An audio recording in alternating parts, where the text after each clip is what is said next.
¿Qué tal? Vamos a hablar sobre la acústica. Pero primero que nada, ¿qué es la acústica? La acústica, como definición, dice que es la parte o rama de la física que se encarga de estudiar a un nivel molecular todas las propiedades o partes del sonido. Sin embargo, aquí vemos un ejercicio, un ejemplo muy pequeño sobre un tipo o una persona arbitraria que al momento de estar cantando o hablando propaga, o en este caso por todo el espacio, viene siendo a lo que viene siendo ondas mecánicas, y al propagar ondas mecánicas hay una inferencia de energía. Pero vamos a analizar eso muy a fondo, muy a fondo, ya que primero que nada, para analizar toda la acústica, que es un tema muy extenso, vamos a preguntarnos y a responder algunas preguntas, como es aquí, muy interesantes. ¿Ok? Entonces vamos a hablar sobre lo que vendrá siendo desde el efecto Doppler, movimiento armónico simple, los decibeles, un tema muy extenso, muy padre. Pero antes de eso, vamos a responder estas preguntas y después vamos a introducirnos a la introducción a las ondas. Bien, para analizar la primera pregunta, dice, ¿una vibración y una onda son conceptos idénticos? Y la segunda, ¿qué es el sonido? Para responder la primera pregunta, vemos que algebraicamente o físicamente hablando, la vibración es más que nada el movimiento completo, es decir, juntar 360 grados o igual a pi, 2pi radianes. ¿Estamos de acuerdo? Para juntar la vibración es más que nada dar la vuelta, es decir, el movimiento de ida y vuelta, pero generar 360 grados, es decir, el movimiento completo en un cierto tiempo determinado. Y a eso se le conoce como una onda, pero no son conceptos idénticos, ya que no es lo mismo. Entonces, la vibración, vamos a dejarla que es el movimiento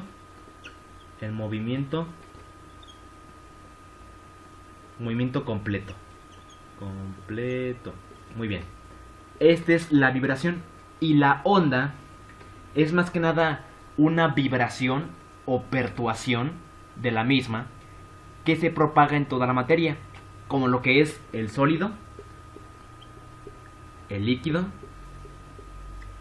y el gaseoso, exactamente. Si no hay esos tres factores, no se puede propagar, en este caso, el sonido o la onda, ya que la onda, como había explicado anteriormente, es la pertuación y se propaga en toda la materia, pero no en el vacío, ya que no hay ausencia de estos tres factores o de estos tres estados de agregación de la materia. Lo único que puede existir en el vacío es electricidad y magnetismo, ¿ok?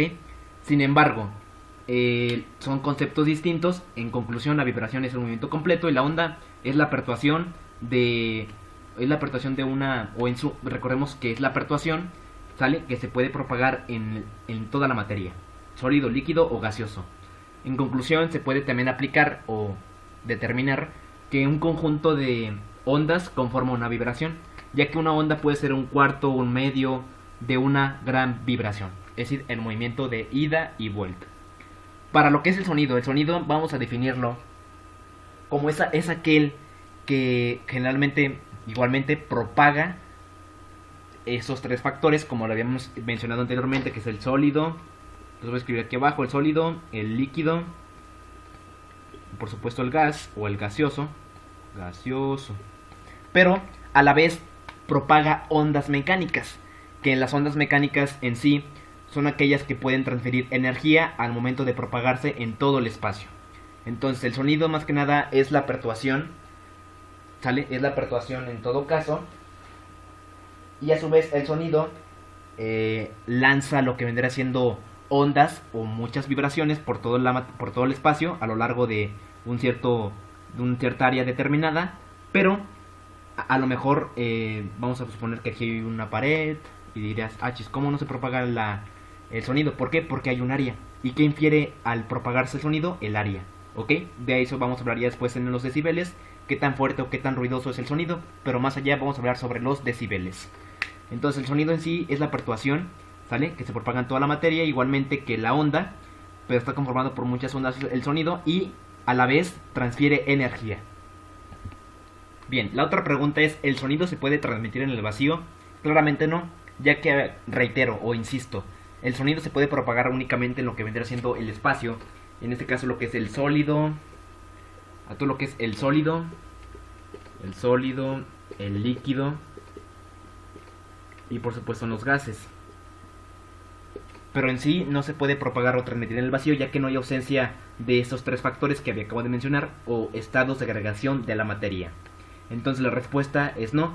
Sin embargo, hay otras ondas, por ejemplo las ondas luminosas, claramente ellas se pueden propagar en el vacío porque hay ausencia de electricidad. ¿Estamos de acuerdo? Pero sí se pueden propagar las ondas luminosas en el vacío. La última pregunta. La pregunta es, ¿cuál es la diferencia entre una onda sonora y una onda luminosa? Habíamos dicho que la onda es la pertuación o la vibración que se propaga en toda la materia, pero no en el vacío.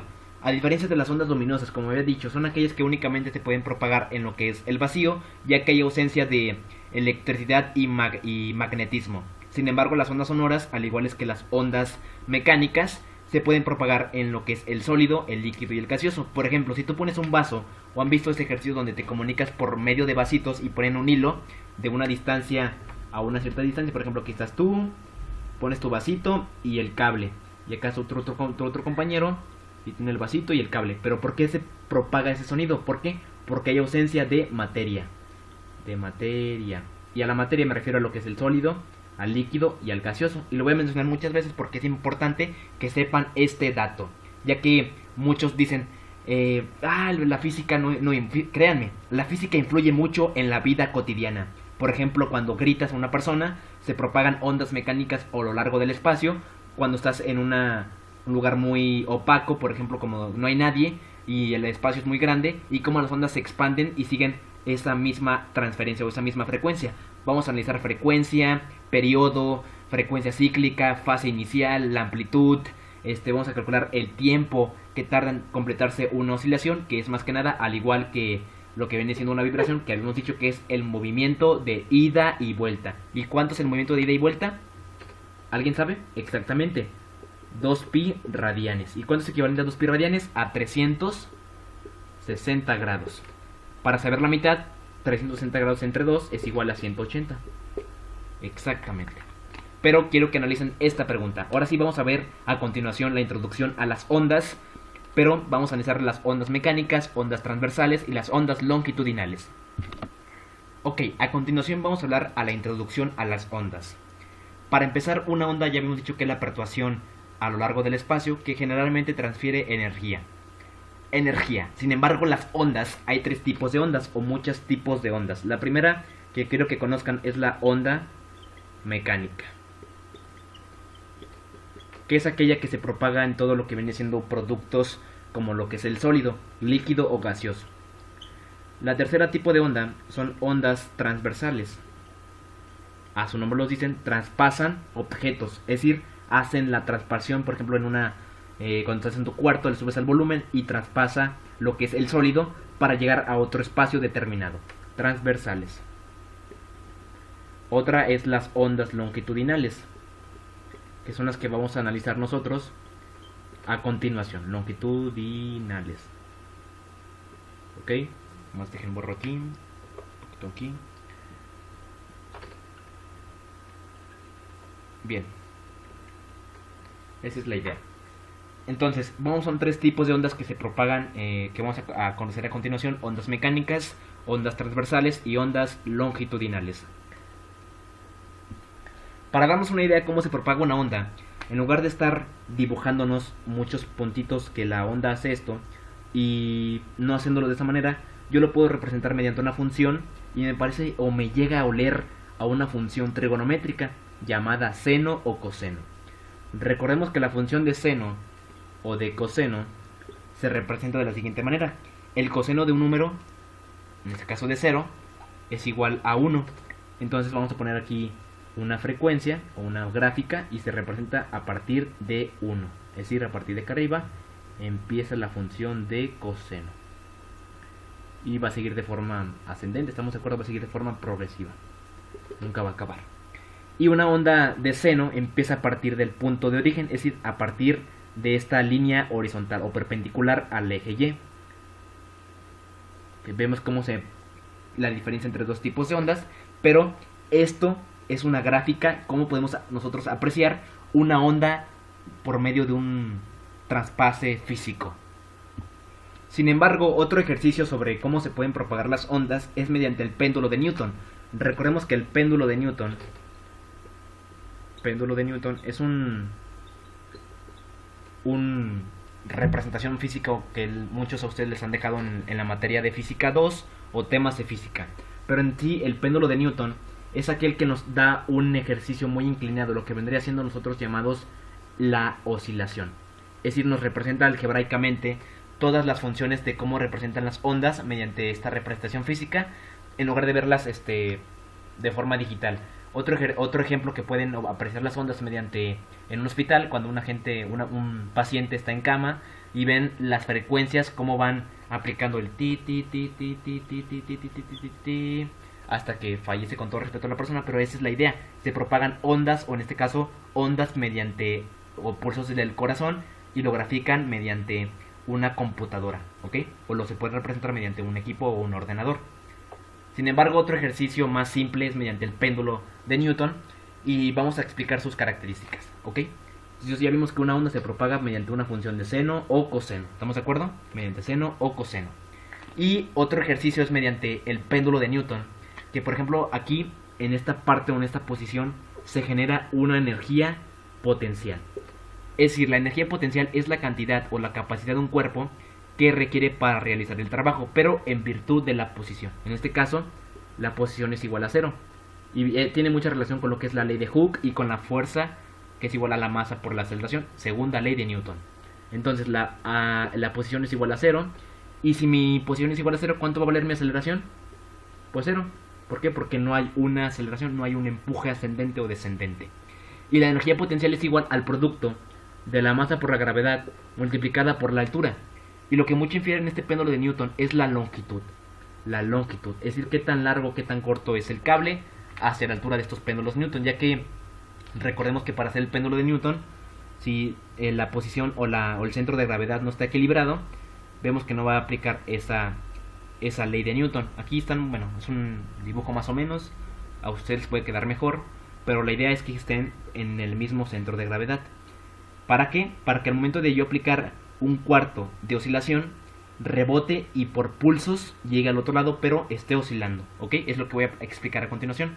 Y lo que infiere en sí no es el peso. Aquí pueden tener 1 kilo, aquí pueden tener medio kilo, aquí pueden tener 1/4 de kilos, pero no importa eso. Lo que importa o lo que infiere es la longitud. ¿Estamos de acuerdo? ¿Qué tan largo o qué tan corto es el cable? Por ejemplo, si es más largo, la oscilación va a ser más lenta, pero si es más corta, va a ser más rápido. Entonces lo que infiere es la longitud, que sí, en sí tengan la misma posición de equilibrio. Entonces al principio se genera una energía potencial. Al momento de aplicar un cuarto, ya que es un cuarto de oscilación, es decir, como vamos a ponerle 180 entre 2, 90 grados de oscilación. Se aplica 90 grados de oscilación y esos 90 grados aplica una energía cinética, que la energía cinética es igual a 1/2 del producto de la masa por el cuadrado de la velocidad. Pero ¿qué es la energía cinética? Es la capacidad que debe tener un cuerpo, pero en virtud de la velocidad. Por eso aquí infiero en esta variable, o en esta potencia con esta variable, influye la velocidad, ya que es energía cinética. Entonces la energía mecánica se aprecia acá arriba, es igual a la suma de la energía potencial más la suma de la energía cinética. Mediante estos dos podemos calcular nosotros la energía mecánica, pero en un solo sistema. Entonces aquí se genera un cuarto de oscilación, ya generé mi propia energía cinética. Al soltarla genera una fuerza restauradora, que esta fuerza restauradora vamos a ponerle como fuerza igual a R, una fuerza restauradora. Esta fuerza restauradora hace que cuando pase por la posición a esta parte o a esta línea independiente llamada Y, vamos a llamarle posición de equilibrio, ya que está en su estado de reposo, no hay un movimiento que afecte dicho estado. Entonces al pasar por esa posición de equilibrio, que se le vamos a poner como X, que es la posición de equilibrio, ¿ok? La posición de equilibrio, ok. Cuando pasa por una posición de equilibrio, aplica una fuerza restauradora que la empuja para recibir otro cuarto de oscilación. Hasta que llegue 2 veces hasta la posición de equilibrio, se genera un ciclo, es decir, una vuelta de 360 grados. Y al aplicar ya la vuelta de 360 grados, habíamos dicho que es equivalente a 2pi radianes. ¿Ok? 2pi radianes. Y la mitad de 2pi radianes es pi radianes, es decir, 180 grados. Que es de aquí a acá. Vamos a nombrar a nuestros bolitas el punto A, B y C. Vamos a explicarlo mediante aquí abajito, se puede apreciar. Yo creo que sí. Digamos que de A a B es igual a 1/4 de oscilación. Pero si yo digo de A, B y C, va a ser 1/2 de oscilación. Pero si yo digo de A, B, C y luego de C a B y A, se genera 2/2, es decir, una oscilación, que es equivalente a 360 grados. Muy bien. Entonces, la oscilación, ¿qué es la oscilación? Es el movimiento de ida y vuelta en el péndulo o en un resorte, que se puede aplicar en otra representación física, pero el más simple es el péndulo de Newton. Nomás quiero explicarles cómo se genera la oscilación, cómo se genera la influsión de la longitud, que infiere mucho, cómo se generan cuartos medios de oscilación con respecto a lo que es la posición de equilibrio. Influye también una magnitud, pero para estar aplicando a lo que había dicho, una oscilación, las ondas se propagan así, eso es una onda. Y en lugar de estar nosotros rayando de aquí a acá 1000 veces, lo puedo hacer mediante una función trigonométrica de seno o coseno, gráficamente. Por eso sirven mucho lo que es las graficadoras, pero en función de seno y coseno, para saber cuántas oscilaciones genera por un minuto. Que es más que nada, ya ese es el tiempo. El tiempo, aquí genera el tiempo, nosotros los físicos lo llamamos como el periodo. El periodo. El periodo es el movimiento de ida y vuelta de una oscilación. Hasta que se genera una oscilación yo puedo calcular el periodo. El periodo es el tiempo. Y hay una fórmula X para calcular el periodo, que es igual a 2pi radianes, equivalente a 360 grados por la raíz cuadrada de la longitud entre la aceleración de la gravedad, que influye con la caída libre. Tiene que ver esto con la ley de Hooke, con la segunda ley de Newton y con muchos factores de la física. Pero en otro video voy a seguir explicando cómo funciona el efecto Doppler.